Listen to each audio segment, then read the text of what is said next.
নমস্কার সকলকে, আমি পায়লা চলে এসেছি আপনাদের সাথে আবার একটা নতুন ভিডিও শেয়ার করতে। আশা করছি আপনারা সকলে খুব ভালো আছেন। তো এই ভিডিওটা হচ্ছে সেদিনের, যেদিন শান্তিপুরে মসাম মুখার্জি এসেছিলো। আমি তো মসাম মুখার্জির একটা ভিডিও আপনাদের সাথে শেয়ার করেছি, বাট লং ভিডিওটা কোনো শেয়ার করা হয়নি। তো এটা ফার্স্ট পার্ট, আমি সেকেন্ড পার্টে আরও ভিডিও পোস্ট করব। তো আমি আর সৌরিমা গেছিলাম ফার্স্টে মিলন মেলাতে। সৌরিমা আমার ভীষণই ক্লোজ ফ্রেন্ড।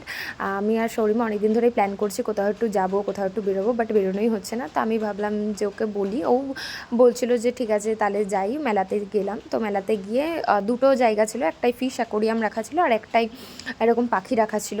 তো আমরা বললাম ফিশ অ্যাকোরিয়াম দেখে আর কী করবো, ওর থেকে ভালো পাখিটাই দেখতে যাই। তো পাখিটা দেখতে ঢুকেছি, আমার এত ভালো লেগেছে কি বলবো। আর এখানে ম্যাকাওগুলো ছিল, ম্যাকাও বলে না, প্রত্যেকটা পাখি যেগুলো ছিল বিশাল বড় বড় ছিল, আর এগুলো ছিল অস্ট্রিচ।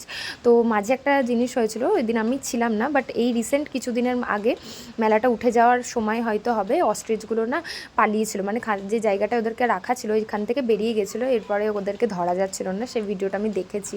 তো যাই হোক, তারপরে আমি সব ভিডিওগুলো নিচ্ছিলাম। আর এই যে পাখিটার নামটা লেখা ছিল, বাট কী নাম আমার ঠিক মনে নেই।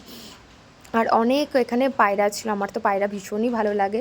আর এই পাখিটা দেখতে আমার প্রচণ্ড ভালো লাগছিলো, এর বেশ অনেকগুলো কালার ছিল।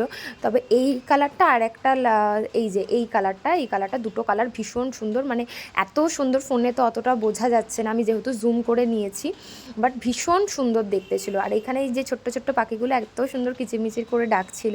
আর এখানে অনেকগুলো খরগোশ রাখা ছিল, এই খরগোশগুলো যদি একটুখানি ধরতে দিত আমি নিজেকে খুব লাকি মনে করতাম। একটু হাত দিতে পারি, তারপরে একটু মোমো